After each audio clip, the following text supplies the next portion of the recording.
Manatiling presyuring mumunang panyaluan. Iti katukining price freeze apatupad ng Department of Trade and Industry o DTI, Region 3. Ay report ng Nicole Rosette.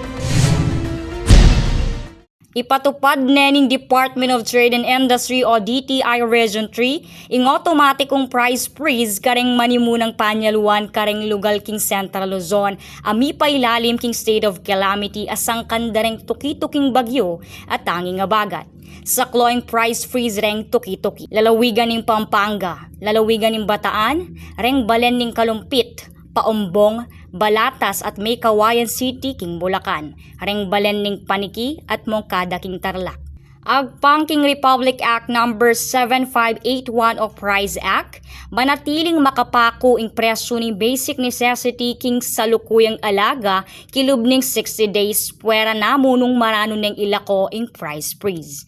Kaya ba karing produktong areti ing abiyas, tinape, asan, karni, gule, ebon, mayumo, taba o cooking oil, sabon, kandila at reng paulo at tikdanin DOH. Balaos naman ng price at supply monitoring ng DTI kareng palengki.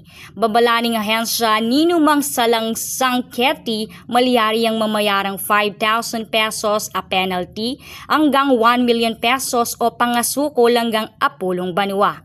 Manyaw sa DTI king publiko at kareng negosyante na pairalan ng malasakit at integridad king panaw ning kalamidad. Ako po Nicole Rosette para king News Force Pampanga. Balitang totoo king Balen Susuyo.